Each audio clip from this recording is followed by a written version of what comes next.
शैलेश मटियानी की कहानी प्रेत मुक्ति। आधी नदी पार कर चुके थे कि जलांजलि छोड़ने के लिए पूर्वाभिमुख होते हुई सूर्य और आंखों के मध्य धूमकेतु सा दिखाई दे गया। पूरी आंखें खोलने पर देखा कि उत्तर की ओर जो शूद्रों का शमशान देवगढ़ है, वहां से धुआं ऊपर उठ रहा है और हवा के प्रवाह की दिशा में धनुषाकार झुककर सूर्य के समानांतर धूमकेतु की तरह लटक गया है। ओम विष्णु विष्णु विष्णु। पांडे जी के घुटने पानी के अंदर आपस में टकरा गए और अंजलि में भरा जल ढीली पड़ी हुई अंगुलियों से रीत गया। कहीं अचेतन मन से एक आशंका तेजी से उठी कि कहीं किशन राम ही तो नहीं मर गया है, और पांडे जी के घुटने फिर थरथरा गए और उन्हें लगा कि उनके और सूर्य के बीच में धूमकेतु नहीं बल्कि उनके हलिया किशन राम की आत्मा प्रेत की तरह लटकी हुई है। गले में झूलता यज्ञोपवीत, माथे में लगा हुआ श्रीखंड तिलक और आत्मा का जातीय संस्कार बार बार अनुभव कर रहा था कि ऊपर शमशान से अछूत केशव की अस्थि मज्जा को बहाकर लाती हुई सुयाल नदी का निषिद्ध जल उनके पांवों से टकरा रहा है। हो सकता है ऊपर से अधजला मुर्दा ही नीचे को बहा दिया जाए और वहीं पांवों से टकरा जाए, लिपट जाए। नदी पार करके गांव की ओर बढ़ने की जगह पांडे जी तेजी से इस पार ही लौट आए। उन्हें लगा था कि आगे की ओर पानी चीर सकने की सामर्थ्य उनके घुटनों में नहीं रह गई है। धुआं देखने से पहले भी आधी नदी पार करने में न जाने इतने आकस्मिक रूप से क्यों किशन राम की याद आई थी कि उन्हें लगा था कि वे नदी के पाट को अपने पांव से ठीक वैसे ही चीर रहे हैं जैसे किशन राम हल की पाल से खेत की मिट्टी को चीरता है। अब भी बिना किसी प्रत्यक्ष कारण के ही आखिर क्यों उनकी कल्पना के आकाश में आशंका का यह धूमकेतु एकाएक उतर आया है कि किशन राम ही मर गया होगा और उसी का शव जलाया जा रहा होगा। हो सकता है चिता न जल रही हो, नदी के किनारे मछली मारने वालों ने ही आग जला रखी हो। पांडे जी का मन हुआ कि किनारे का जल हाथ में लेकर उसे सूंघे कि उससे सौदाह की गंध फूट रही है या नहीं। उन्हें याद आया कि जब कभी हल जोतते जोतते बैल थामकर किशन राम उनके समीप आ जाता था सुरती मांगने को, तो उसके मैले कपड़ों से ठीक वैसी ही तीखी गंध फूटती लगती थी जैसी सुरती की गांठ तोड़ते हुए फैलती है। कहीं ऐसा न हो कि पानी से भी वैसी ही तीखी गंध फूट जाए। अपनी अजीब अजीब कल्पनाओं पर पांडे जी को हंसी आने लगी। किशन राम की बातों को लेकर जो कमजोरी उनके मन में है, जो द्वंद्व उनके अचेतन में चलता रहा है, उसके इस मृत्यु की आशंका से जुड़ जाने के कारण ही मन अपनी स्वाभाविक स्थिति खो बैठा है, ऐसा उन्हें लगा। तो वह किनारे किनारे चलने लगे। देवगढ़ लगभग 1 मील दूर था। वहां से खुले मैदान की भुरभुरी मिट्टी में रेंगती हुई गर्भवती नागिन जैसी पहाड़न सुनियाल उल्टी दिशा को लौटती अनुभव हो रही थी। चंद्रमा की तरह सीधी किरणों के पानी की सतह पर हवा से कांपने की स्थिति में नदी भी अपने साथ चलती लगती है। ऐसे में हो सकता है किशन राम का अर्जला शव इसी बीच बहा दिया गया हो, तो वह भी पांडे जी के ही साथ उत्तर ही ओर लौटने लगे। सामने ही एक गहरा ताल दिखाई दिया तो लगा कि कहीं ऐसा न हो कि शव यहाँ तक बह आया हो और मछलियाँ उसे नोच रही हों। एक बार गहराई तक उस ताल में झांक कर पांडे जी और भी तेजी से चलने लगे ताकि आशंकाओं का समाधान हो जाए, तो मन की इस विभ्रांति से मुक्ति मिले। केवलानंद पांडे और किशन राम की उम्र में एक विशेष फर्क नहीं था। शायद 2-3 वर्ष बड़ा हो किशन राम, मगर पांडे जी की तुलना में किशन राम बहुत जल्दी ही बूढ़ा दिखने लग गया था। 55वां वर्ष पार करते हुए भी पांडे जी के गौर प्रशस्त ललाट में श्रीखंड का तिलक रेखाओं में नहीं डूबता था, मगर किशन राम की कमर झुक गई थी। केवल पांडे ने बचपन से ही किशन राम को देखा था। किशन राम के पिता की 3 पत्नियां थीं और बहुत बड़ा परिवार था। खाने पहनने को पूरा पड़ता नहीं था, मगर परिश्रम का बोझ दिन रात कंधों पर लदा रहता था। पांडे जी को याद नहीं पड़ता कि कभी उन्होंने किशन राम में किशोरावस्था की चंचलता या जवानी के उद्दाम आवेग को उसके चेहरे या उसकी आंखों से फूटता हुआ देखा हो। जब भी देखा, हल या हथौड़े हंसिए की मूठ थामे काम में जुटा हुआ देखा।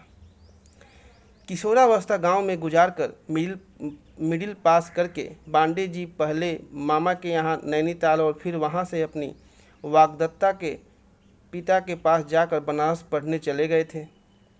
नैनीताल से हाई स्कूल, बनारस से शास्त्री करके पांडे जी फिर घर ही लौट आए थे। छोटे भाई सब पढ़ रहे थे और पिताजी अत्यंत वृद्ध हो चुके थे। यजमानी बहुत बड़ी थी, उसे संभालना आर्थिक और नैतिक दोनों दृष्टियों से आवश्यक था। घर लौटने पर पांडे जी को पता चला था किशन राम से ही कि इस बीच उसकी माँ मर गई है और वह भी अपने मामा के यहाँ चला गया था। मामा लोहार था, मगर किशन राम सिर्फ किसानी या ओढ़गिरी जानता था और गरम लोहा पीटते में अपने दाएं हाथ की अंगुलियां पिटवा बैठा था। हाथ बेकार हो गया था तो मामा ने भी दुरा दिया था और वहां से पत्नी को लिए ससुराल चला गया था। तो ससुर सालों ने भी उसकी घरवाली को तो रोक लिया और उसे विदा कर दिया। दाएं हाथ की 3 अंगुलियां गिर गई थी, शेष 2 से सोटा और बाएं हाथ से हल की मूठ पकड़कर बैलों को ऊंची हाँक लगाते हुए किशन राम की आवाज़ पांडे जी ने गांव की सीमा में पहुंचते ही सुनी थी। और जब रास्ते में ही किशन राम के पास रुककर उसका दुख सुख पूछ लिया था तो लगा था जैसे किशन राम अपनी सारी गाथा उन्हीं की प्रतीक्षा में अपनी छाती में दबाए हुए था, क्योंकि जिस तरह धीरे धीरे उसकी आंखें भरती चली आई थी उससे लगता था कि बहुत गहरे दबाई हुई व्यथा ऊपर उठ रही है। जैसे बांध कर ऊपर की ओर उठाया हुआ पानी धीरे धीरे आगे बढ़ता है। किशन राम को रोते हुए देखने का यह पहला अवसर था, अन्यथा उसकी खुश्क आंखों में एक दीन मुस्कुराहट ही उन्होंने सदैव देखी थी और कठोर परिश्रम के कारण पसीने से लथपथ उसकी देह देखने से ही यह अनुभूति हो पाती थी कि उसके सारे आंसू यूं ही शरीर के जोर जोर से नितर जाते हैं। और पांडे जी को तब भी विचित्र सा कल्पना तो हो आती थी कि किशन राम अभिशप्त इंद्र है और उसकी सारी देह में आंखें ही आंखें फूट आई हैं। पसीना भी वह कुछ इतने जतन से पोंछता था कि लगता था गालों पर से नितरते हुए आंसू पोंछ रहा है और एक टक उसकी ओर देखने रहने पर मुंह में खारा खारा स्वाद उभरने लगता था। लेकिन तब तक सुरती की गांठ तोड़ने की जैसी तीखी गंध उसके कपड़ों से नहीं आती थी। बनारस से लौट आने के बाद केवल पांडे जी ने देखा था कि उम्र में बड़ा होने पर भी उनके गौर बलिष्ठ और खुले हुए शरीर की तुलना में किशन राम ऐसा लगता था जैसे इतने वर्षों के बीच प्रकृति ने उस लोहे को गर्म करके उसके दुर्भाग्य की चोटों से पीट पीट कर थोड़ा बहुत फैला दिया है, बस। पांडे जी को बार बार वह अनोखा दृश्य याद आता था जब 14 वर्ष की उम्र में ही शादी हो जाने के बाद किशन राम दुर्गुण के लिए अपनी पत्नी को उसके मायके ले जा रहा था और वह मिडिल स्कूल से लौट रहे थे। छोटी सी ठिगनी सांवली लड़की बीड़ी पीते हुए उसके पीछे पीछे चली जा रही थी और जब किशन राम ने महाराज कहकर पांडे जी को प्रणाम किया था तो उसने जल्दी में बीड़ी को अपनी हथेली में ही घिस लिया था और फिर रो पड़ी थी। पांडे जी को हंसी आ गई थी, किशन राम भी हंस पड़ा था। गुसाई, हमारी कौम में तो सारे कर्म कांड बचपन में ही सीख लेती हैं छोरियाँ। और आखिर शर्माते शर्माते पूछने लगा था कि शास्त्रों के अनुसार किस उम्र तक आपस में प्यार करना निषिद्ध है। शास्त्र का उच्चारण करने में किशन राम का कंठ कुछ थरथरा गया था। पांडे जी बचपन से ही तीव्र बुद्धि के थे, समझ गए कि किन्हीं सयानों की बात को गांठ बांधे हुए है। किशन राम के भोले निश्चल स्वभाव के प्रति उन्हें शुरू से ही आत्मीयता सी थी और यह कहते कहते उस दिन उन्होंने भी किशन राम की घरवाली को देख लिया था कि अरे यार किशन राम, अभी तो खुद मैंने ही कोई शास्त्र नहीं पढ़ा है। पिताजी काशी भेजने वाले हैं संस्कृत पढ़ने। 10-12 वर्ष लौटने पर तुझे बताऊंगा कि शास्त्रों में क्या लिखा है। कई वर्षों के बाद एक बार छुट्टियों में घर लौटे थे कुछ दिनों को, तो उन्होंने किशन राम से पूछा था कि किशन, कोई संतान हुई या नहीं। और किशन राम के उत्तर से उन्हें लगा था कि जैसे वह उसी दिन की प्रतीक्षा में है अभी, जबकि पांडे जी उसे शास्त्रों में लिखा उत्तर बताएंगे। काशी से शास्त्री करके लौट आने के बाद भी उनका मन वही प्रश्न पूछने को हो रहा था कि किशन राम की दुखांत गाथा से मन भर गया आया था और उन्होंने अनुभव किया था कि इस बार अर्जले प्यार को अपनी हथेली में घिस लेने की जगह किशन राम की घरवाली ने उसके कलेजे के साथ घिस कर उसे बुझा दिया था। और उन्हें लगा था कि किशन राम के प्रति उनकी इस संवेदनशील कल्पना पर उसकी घरवाली उस दिन की तरह रो नहीं रही बल्कि खिलखिला रही है। बचपन बीतते बीतते ही शादी हो गई थी और जवान होते होते संबंध टूट गया था। उन दिनों किशन राम अकेला ही रहता था। उसके पिता के मना करने के बावजूद पांडे जी के पिताजी ने किशन राम को ही अपना हलिया रख लिया था। हलिया रख लेने के बाद खुद उन्होंने तथा पांडे जी की मां ने किशन राम से कहा था कि किशन राम, पहली तो डाल पर बैठी हुई जैसी फुर्र उड़ गई, अब तू क्यों उसके लिए जोग धारण कर रहा है? अरे तू ब्याह कर लेता तो हमारी खेती भी कुछ और ज़्यादा संभलती। बिना जोड़ी का बैल तक नहीं खिलता रे, तू तो हलिया है। नहीं करता तू सब ब्याह तो पहली को ही लौटा ला। किशन राम जानता था कि एक तो बिन घरवाली का हलिया वैसे ही पूरा श्रम नहीं कर पाता गुसाइयों के खेत में, उस पर उसका दायां हाथ पूरा नहीं लगता है। उसने एक दिन हाथ जोड़कर अपनी अनुपयोगिता को स्वीकार लिया था और अपने सौतेले भाइयों में से किसी को रख लेने को कह दिया था। वाराणजू मैं अभागा तो हाथ से झड़ी लोथ ही नहीं लौटा पाया, कलेजे से झड़ी हुई लोथ कैसे लौटा पाऊंगा। और उन दिनों गांव भर में यह बात फैल गई थी कि सयानी औरत का माँ का मन भी कैसा कोमल होता है। खुद कुसुमावती बहुरानी जी ने ही अपने हाथों से किशन राम के आंसू पोंछ दिए थे। केवल पांडे जी के पूछने पर ही कुसुमावती बहुरानी जी को आंखें भी गीली हो आई थी। बोली थी, हिया हिया सभी का तो एक होता है, केवल मैंने आंसू पोंछे तो मेरे गांव के पास की मिट्टी उठाकर कपाल से लगाते हुए बोला, बौराणजियू पारसमणि ने लोहे का तसला छू दिया है, मेरे जन्म जन्म के पापों का तारण हो गया है। शुद्ध कुल में जन्मा है मगर बड़ा मोह बड़ा वैराग्य है किसनिया छोरे में। पांडे जी भी अनुभव कर रहे थे कि कहीं पहली पत्नी के प्रति किशन राम में बहुत बड़ा मोह था और इसलिए इतना गहरा विराग भी है। मगर उन दिनों हफ्ते हफ्ते किशन राम अपने कपड़े भी धो लेता था, भोजन भी नित्य समय पर कर लेता था। खेतों में काम होता तो पांडे जी के घर से ही रोटियां जाती थी और विनम्रता पूर्वक किशन राम केवल पांडे जी की पत्नी से कह देता था कि वाराणजू रोटियां मुझे टाइम से ही देना। एक दिन खेत जोतने से निपटकर किशन राम सुइयाल के किनारे कपड़े धो रहा था। लंगोटी पहनकर शेष कपड़े सूखने डाल रखे थे। यजमानी से लौटते हुए पांडे जी आए थे तो उनके नदी पार करते समय पानी से अलग हट गया था कि उसके पाँवों का छुआ जल उन्हें न लगे। पांडे जी ने यजमानी से मिली हुई मिठाई में से कुछ मिठाई उसे दे दी थी और कहा था, किशन, अच्छा नहीं किया भवानी ने, नहीं तो तुझे अपने हाथों से खाना पकाने और कपड़ा धोने से मुक्ति मिलती। किशन राम के हाथ जुड़ आए थे और होठों पर हल्की सी हंसी। महाराज, जिस दिन बड़ी बौराणियों की सोने की छड़ी जैसी अंगुलियों की ममता पा ली मेरी आंखों ने, उस दिन से कलेजे की जलन से कुछ मुक्ति मिल गई है, इतना ही बहुत है। और यूं ही वर्षों बीत गए थे। धीरे धीरे किशन राम की कमर भी झुकने लगी थी, मगर उसने हल नहीं छोड़ा था और जब तक वह हल नहीं छोड़े तब तक हलिया न बदला जाए, केवल पांडे इसका निर्णय कर चुके थे। जरूरत पड़ने पर रोजाना मजदूरी देकर खेत जुतवा लिए जाते थे, मगर किशन राम को कोई नहीं टोकता था। केवल पांडे जी की पत्नी चंद्रा बहुरानी भी अपनी सास की सी ही सहानुभूति उसके प्रति रखती थी और कभी कभी किशन राम कह देता था कि बड़ी बहुरानी जी की तो देह ही देह गई है, आत्मा तो छोटी बहुरानी जी में समा गई है। और ऐसा कहने के बाद बहुधा वह पांडे जी से आत्मा के संबंध में तरह तरह के प्रश्न पूछने लगता था कि महाराज, शास्त्रों में तो आत्मा परमात्मा के ही मंत्र लिखे हुए रहते हैं ना। आपके चरणों का सेवक ठहरा, दो चार मंत्र मेरे अपवित्र कानों में भी पड़ जाए तो मेरी आत्मा का मैल भी छट जाए। क्या करूं गुसाई, घास खाने वाले पशु बैल नहीं हुए, अनाज खाने वाला किशन राम ही हो गया। महाराज, मरने के बाद आत्मा कहीं परलोक तो को चली जाती है या इसी लोक में भटकती रह जाती है? 84 लाख योनियों से भी इतर एक योनि और प्रेतात्मा योनि होती है।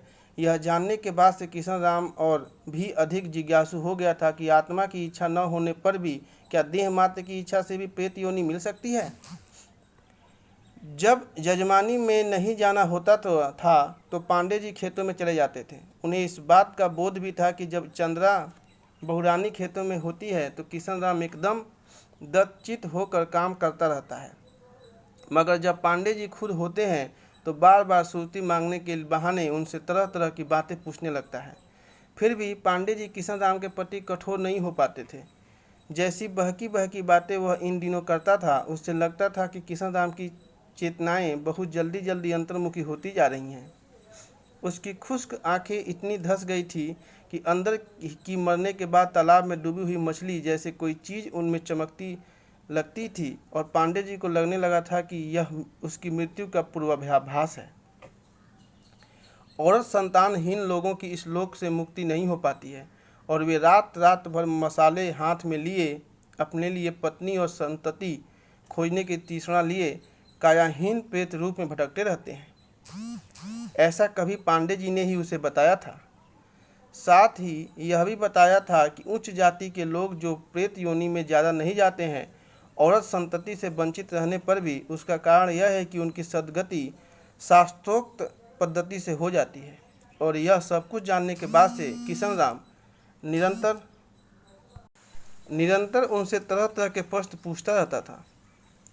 अभी कुछ ही दिन पहले उसने फिर पूछा था कि खुद प्रेत योनि से भटका जाए या कि जिस पर तृष्णा रह गई हो उस पर प्रेत रूप में छाया जाए, तो इससे मुक्ति का उपाय क्या है। बहुत गहराई से पूछने पर किशन राम कुछ खुला था।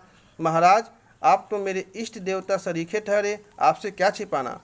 इधर शरीर बहुत कमज़ोर हो चला है, समय से खा नहीं पाता हूँ, वात पित्त बढ़ गया है, ठीक से आंख नहीं लग पाती और नहाने कपड़े धोने की शक्ति अब नहीं रही गुसाइयों। और जब जब भूख से पेट जलता है, जब जब खांसी और चड़क से देह फूटने को हो आती है और इधर उधर चौंकने पर सिर्फ अपनी ही दुर्गंध अपनी ही प्रेत जैसी छाया घेरने लगती है, तो पापी चित्त बस में नहीं रहता।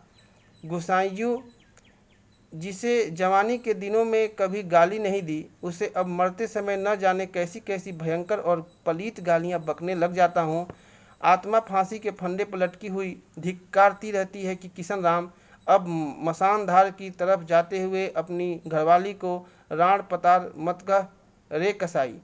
मगर ये दो ठूंठ अंगुलियां चरस भरी हुई बीड़ी जैसी सुलगती हुई मेरे कपाल को दागती रहती हैं कि अरे पात्रा, तूने जो मेरा कलेजा ही नहीं निकाल लिया होता तो आज इस वृद्धावस्था में तू नहीं तो कोई और तो होती।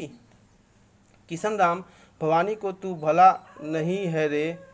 जैसी दगा वह कर गई तेरे साथ, किसी और के साथ करती तो वह थू थू थूकता और दूसरी ले आता, मगर तेरा मोह तो घटा ही नहीं उससे। गुसाइयों, डाल पात छूटा वृक्ष तो फिर से पंगुर जाता है, मगर जड़ से उखड़ा हुआ वृक्ष क्या करे। जब तक हाथ पांव चलते रहे, टाइम से पेट की आग बुझाना, टाइम से मैले कपड़े धोना इसलिए करता रहा कि नहीं कर पाऊंगा तो भौनी छोरी के लिए गाली निकलेगी मुंह से। महाराज, आपने तो उसे पुरपुतली की तरह मेरे आगे पीछे उड़ता हुआ देखा ही था। उस छोटी सी छोरी को गंवा देने के बाद सयानी औरत ले आता तो मुझे लगता कि मेरे आगे पीछे चील झपट्टे मार रही है। महाराज, आप भी कह रहे होंगे कि इस किसनुआ डोम की मति वृद्धावस्था में चौपट हो गई है, मगर मैंने उस पर पुतली पर का सुख कभी नहीं खोना चाहा। गुसाइयों, पांडे जी को लगा था कि धंसती हुई आंखों में जो तालाब में डूबी हुई मछली जैसी चमकती है, वह खुद तब का किशन राम ही अपनी भावुकता की गहराई में डूबा हुआ है। जब वह बीड़ी का जलता ठूंठ हथेली में घिस लेने वाली भवानी को साथ लेकर शास्त्रों की व्यवस्था पूछता फिरता था। महाराज, आजकल जो तड़प रहा हूँ तो इसलिए कि मलेच्छ योनि का पहले ही ठहरा, ऊपर से यह संसारी कुटिल चित्त की हाय हाय है। गरुड़ पुराण सुनने को तो पहले ही हक नहीं ठहरा, फिर सुनाए भी कौन। कभी कभी जंगल में आंखें बंद करके लेट जाता हूँ। गुसाइयों की कोई आकाश में उड़ता गरुड़ पक्षी ही मुझे मुर्दा समझकर मेरे माथे पर बैठकर टिटकारी छोड़ जाए। महाराज, अपने तारण तरण की उतनी चिंता नहीं है, मगर आत्मा इसी पाप से डरती है कि कहीं प्रेत योनि में गया तो उस भौनी छोरी को न लग जाऊं। हमारी सौतेली महतारी में हमारे बाप का प्रेत आने लगा है महाराज, और उसे उसके लड़के गरम चिमटों से दाग देते हैं। कहीं उसके लड़के भी उसे ऐसे ही न दागें महाराज। जिसे जीते जी अपना सारा हक हुक्म होते हुए भी एक कठोर वचन तक नहीं कह सका कि जाने दे रे किशन राम, पुतली जैसी उड़ती छोरी है, जहाँ उसकी मजीर जाए वहीं बैठने दे, उसे ही मरने के बाद दागते कैसे देख सकूँगा। अच्छा गुसायु, अगर कोई आदमी जीते जी अपनी आंखें निकाल कर किसी गरुड़ पक्षी को दान कर दे तो वह प्रेत योनि में भी अंधा ही रहता है या नहीं। पांडे जी अनुभव कर रहे थे कि ज्यों ज्यों किशन राम मृत्यु की ओर बढ़ रहा है, त्यों त्यों भवानी एक बच्चे की तरह, रंग बिरंगी तितली की तरह उसके अंदर ही अंदर उड़ती हुई उसे भी एक ऐसे बचपन की ओर ले जा रही है जहाँ मन के बावलेपन को थामने की क्षमता न देह में रह गई है न बुद्धि में। वह डरने लगे थे कि कभी अपनी अंध भावुकता में कहीं सचमुच न किशन राम अपनी आंखें निकाल बैठे। उसकी धंसी हुई आंखों में झांकने पर उनको ही ऐसा लगता था कि किशन राम ने मछली पकड़ने के जाल को ऊपर से मूठ बांध कर नीचे की गहराइयों में फैला दिया है और बार बार उसकी आंतरिक वेदनाएं उस जाल में फंस कर छटपटाती हैं और वह बार बार उसे अंदर की ओर समेटने की कोशिश करता है। और तब उसकी आंखों की झुर्रियां ऐसे आपस में सिमट आती हैं कि लगती हैं जाल की बंधी हुई मूठ एकदम कस दी गई हैं और डोरियों में भीगा हुआ पानी निचुड़ आया है। ऐसी आंखों को अपनी ही देह पर सहना कितना कठिन होता है, जिन्हें दूसरे तक न सह सकें। उस नीरे, अशिक्षित और अबोध किशन राम की आंखों की गहराई में जो चमक दिखाई देती थी, पानी के तल में मरी हुई मछली के चमकने की तरह, उसे देखते में पांडे जी जो यक्ष युधिष्ठिर प्रसंग याद आ जाता था। उन्हें लगता था कि बिना अपनी प्रश्नाकुल आंखों के लिए तृप्ति पाए यह किशन राम उन्हें छोड़ेगा नहीं। सो उन्होंने किशन राम से यह कहना शुरू कर दिया था कि शास्त्रों में यह भी तो लिखा हुआ है कि जो व्यक्ति आत्मिक रूप से प्रायश्चित कर लेता है वह अपनी मरणोत्तर स्थिति में स्वर्गवासी हो जाता है। किशन राम के प्रश्न पूछते ही अब पांडे जी कह रहे थे कि किशन राम, तू तो एकदम निश्चल निर्वैर आत्मा वाला है। तुझ जैसे सात्विक लोग प्रेत योनि में नहीं जा सकते। मगर इससे किशन राम के प्रश्न ही घटते थे, उसकी बेचैनी, उसका दुख नहीं घटा था। पहले अपनी जिस बेचैनी को वह प्रश्न में बांट देता था, अब वह और ज़्यादा बढ़ती जा रही थी उसकी आंखों में। और पांडे जी को लगता था कि किशन राम की यह तालाब में सिमटते हुए पानी जैसी बेचैनी यदि नहीं घटी तो उसकी आंखों की गहराइयों में डूबी हुई अपनी ही अर्थी के बांस के सहारे टिके हुए सौ जैसी उसकी आहत आत्मा एकदम ऊपर ही उतर आएगी और आंखों के रास्ते जिनके प्राण निकलते हैं उनका चेहरा कितना डरावना हो जाता है। सुनियाल के किनारे चलते चलते पांडे जी को ऐसा लग रहा था जैसे कोई उनकी पीठ पर लदी उस पोटली को नीचे धरती की ओर खींच रहा है जिसमें यजमानी से मिली हुई सामग्री है। दूर के गांव में एक वृद्ध यजमान की मृत्यु हो गई थी और 13वीं कराकर पांडे जी लौट रहे थे। पोटली में जौ तिल भी थे और एक जोड़ी बर्तन भी थे। बाकी बर्तन तो गति क्रिया के दिनों ले चुके थे। आज सिर्फ एक लोटा था, एक कटोरा, एक चम्मच और एक थाली। किशन राम के मरने पर हो सकता है उसके सौतेले भाई उसके थोड़े से जो बर्तन थे उन्हें समेट ले गए हों और संभव है अपनी दीन नियत के कारण किशन राम के नाम पर कोई बर्तन न लगाएं। पांडे जी को याद आया कि चंद्रा बहुरानी जो पानी का लोटा लाती थी उसे किशन राम छूता नहीं था। बहुरानी लोटे से अब पानी छोड़ती थी और वह दाएं हथेली होठों से लगाकर पीता था। सोचते सोचते पांडे जी को लगा जैसे किशन राम ही उनकी पीठ के पीछे पीछे चलता हुआ लोटे को अपनी होठों की ओर झुका रहा है। पांडे जी के पांव एकदम भारी भारी हो आए। उन्हें याद आया कि यजमान के मरने से पहले उन्होंने किशन राम को आश्वासन दे दिया था कि उसके मरने पर वह खुद उसका तर्पण कर देंगे। और तब किशन राम आश्वस्त हो गया था कि महाराज, आपके हाथ की तिलांजलि से तो मुझ अभागे के समस्त पापों का तारण हो जाएगा। मगर कहीं ऐसा तो नहीं गुसायु कि आप जैसे पवित्र ब्राह्मण देवता से तर्पण कराने का मुझे कोई दंड भुगतना पड़े। पांडे जी भी जानते थे कि किशन राम का तर्पण उनके लिए शास्त्र विरुद्ध और निषिद्ध है, मगर उसे आश्वस्त करने का एकमात्र उपाय ही यही रह गया था। सो उन्होंने कह दिया था कि जाति तो सिर्फ मिट्टी की होती है, मिट्टी छूट जाने के बाद सिर्फ आत्मा रह जाती है और आत्मा कोई अछूत नहीं होती। मगर इस समय बड़ी दुविधा हो आई कि कहाँ किशन राम सचमुच मर गया होगा तो क्या वह अपना वचन पूरा कर सकेंगे। मन ही मन पांडे जी प्रार्थना करते जा रहे थे कि किशन राम न मरा हो। गांव में उन दिनों सिर्फ दो के ही मरने की आशंका ज़्यादा थी, एक किशन राम और एक दूसरी उसकी सौतेली माँ। पांडे जी की भावना थी कि वही मरी होती तो अच्छा था। शमशान तक पहुँचे तो वहाँ सिर्फ बुझती हुई चिता शेष रह गई थी। मुर्दा फूकने वाले जा चुके थे। पांडे जी अपने बाहरी आचार संस्कार में शूद्रों को जितना अछूत समझते थे, आत्मिक संस्कार में नहीं। पिता और माँ से उन्होंने उदार संवेदना और मानवीयता पाई थी। मगर अपनी परंपरागत सामाजिक व्यवस्था में जितना उन्हें बाहरी आचार व्यवहार को जीना पड़ता था, उतना अपने आत्मिक संस्कार को नहीं। स्वात्मा से घृणालु न होते हुए भी एक वितृष्णा सी उन्हें हो आई। किशन राम के संबंध में जिज्ञासा और बढ़ गई थी, मगर दूर से पूछ लेने की जो सुविधा समझी थी वह भी नहीं रही थी। जानना चाहते थे कि किशन राम था, उसकी सौतेली माँ थी या आकस्मिक रूप से मरा हुआ कोई और। मगर दूर से देखने पर चिता में शव भी जलता दिखाई नहीं दे रहा था। संभव है अच्छी तरह से पूर्णदाह कर दिया हो, संभव है अधजला शव बहा दिया हो। वितृष्णा और निषेध के बावजूद पांडे जी थोड़ा और आगे बढ़ गए। अजीब मनस्थिति उनकी हो गई थी। यह आशंका पीछे लौटा लेना चाहती थी कि कहीं दूर खेतों में काम करता या इस ओर आता हुआ कोई यूं शमशान टटोलते देखेगा उन्हें तो न जाने क्या समझे कि एक अछूत के सौदा के बाद वह वहाँ क्या खोज रहे हैं। मगर उनकी जिज्ञासा आंखों की चारों ओर घुमा देती थी। कहीं कोई ऐसा अवशेष ही दिख जाए, किशन राम की सौतेली माँ का घाघरा पिछौड़ा ही दिख जाए जिससे शंका टले। और तभी पाँव के एकदम समीप कोई कपड़ा उनके पाँव से लग गया और पांडे जी चौंक कर पीछे हट गए। देखा किशन राम की काली दोपलिया टोपी थी जिसे चंद्रा बहुरानी से रोटियां लेते हुए वह लोहे के तसले की तरह आगे फैला देता था। किशन राम, ओम विष्णु। पांडे जी को लगा तसले की तरह फैली हुई उस टोपी के पास ही किशन राम भी है और याचना भरी आंखों से उन्हें घूर रहा है। महाराज, हे राम। व्यथा से पांडे जी की आंखें गीली हो आई। आशंका के प्रमाण सिद्ध हो जाने से पांव अपने आप एकदम हल्के हो आए और पांडे जी पीछे लौट आए। गांव की ओर जाने वाली सड़क पकड़ने के लिए थोड़ी दूर और सुनियाल के किनारे किनारे ही चलना था, मगर शमशान भूमि से जरा ऊपर पहुंचते ही फिर पांव भारी पड़ने लगे। लगा किशन राम पीछे छूट गया है और टोपी फैलाए हुए। आखिर क्या मांगना चाहता रहा होगा किशन राम अपने अंतिम क्षणों में? सिर्फ यही तो कि उसकी प्रेत मुक्ति हो जाए। शायद मरते समय किसी से कह भी गया हो कि उन्हें इस बात की याद दिला दी जाए कि उन्होंने उसका तर्पण करने का आश्वासन दे रखा था। अंतिम दिनों में अपनी मुक्ति की जो आश्वस्ति किशन राम की आंखों में आ गई थी, कहीं ऐसा न हो कि उसकी मरणोत्तर आत्मा यही खोजती फिर रही हो कि पांडे जी उसका तर्पण करते भी हैं या नहीं। पांडे जी अनुभव कर रहे थे कि किशन राम उनको पीछे लौटा लेना चाहता है और उससे मुक्ति का एकमात्र उपाय यही है कि उसका तर्पण कर दिया जाए।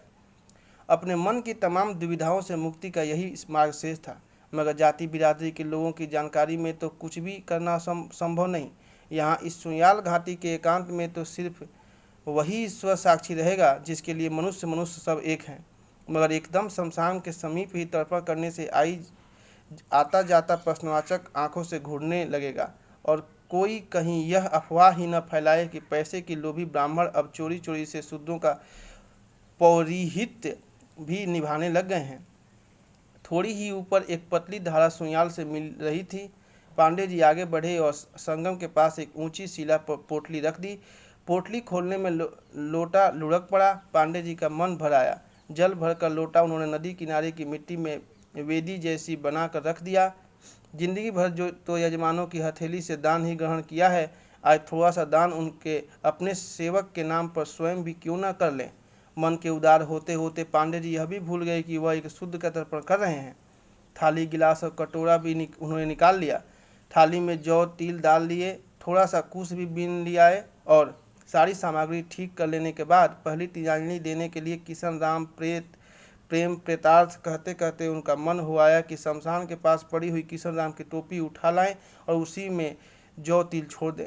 किशन राम का तर्पण करके गांव के एकदम समीप पहुंच जाने पर पांडे जी को याद आया कि कल ही उन्हें अपने पिताजी का श्राद्ध भी तो करना है और पहले एक शुद्ध का तर्पण करने के बाद फिर अपने धर्म प्राण और शास्त्रजीवी पिता का श्राद्ध। पांडे जी ने अपने हाथों की ओर देखा। लगा हाथ अशुद्ध हो गए हैं। उद्विग्न होकर अपने मुंह पर अंगुलियां फिराई तो सुरती तोड़ने की जैसी तीखी गंध अनुभव हुई। पांडे जी सोच रहे थे कि यो चोरी चोरी शुद्ध का तर्पण करने के बाद बिना घर वालों से कुछ सुने उन्हें पिताश्री का श्राद्ध कदापि नहीं करना चाहिए। स्वर्गस्थ पितर के प्रति यह छल अनिष्टकर ही होगा। पांडे जी जानते थे कि अछूतों के प्रति तमाम मानवीय उदारताओं के बावजूद जातीय संस्कार की एकांत निष्ठा और कट्टरता उनके पिता में थी। जिसने जीवन भर शास्त्र विरुद्ध कोई कर्म नहीं किया, उसी का श्राद्ध अशुद्ध हाथों से कैसे किया जा सकता है। गांव समीप आता जा रहा था, मगर पांडे जी एकदम थक गए थे। उन्हें भय लग रहा था कि शुद्ध मन से श्राद्ध करने के लिए उन्हें सत्य बोलना ही पड़ेगा, फिर चाहे घर वालों और बिरादरी में कैसी भी अप्रिय प्रतिक्रिया क्यों न हो। उन्हें लग रहा था कि किशन राम की प्रेत मुक्ति हो गई है, लेकिन उसके पश्चात का प्रेत उनसे चिपट गया है। किशन राम की याद आने पर माथे का पसीना पोंछते हुए उन्होंने पुनः शमशान की ओर दिशा की ओर आंखें उठाई, तो इस बार उन्हें लगा कि अस्ताचलगामी सूर्य और उनके बीच में इस समय उनका ही प्रेत लटका हुआ है। और सौतेली माँ को फूंक कर धीरे धीरे लौटता हुआ किशन राम दूसरे रास्ते से आता हुआ पांडे जी को देखकर रुक गया और महाराज कहते हुए दंडवत में झुका, तो आंखों पर से हाथ हटाते ही पांडे जी को किशन राम का नंगा सिर दिखाई दिया। बीच सिर में जहाँ पर बाल नहीं रह गए थे, पसीने की बूंद ठीक ऐसे ही चमक रही थी जैसे जौ तिल थाली में पानी की बूंदें बिखरी हुई हो। और जीता रह कहने को हाथ ऊपर उठाते हुए पांडे जी को ऐसा लगा जैसे आसमान में लटके हुए किसी प्रेत को नीचे गिरा रहे हों। इसी के साथ कहानी समाप्त हुई। हरिओम।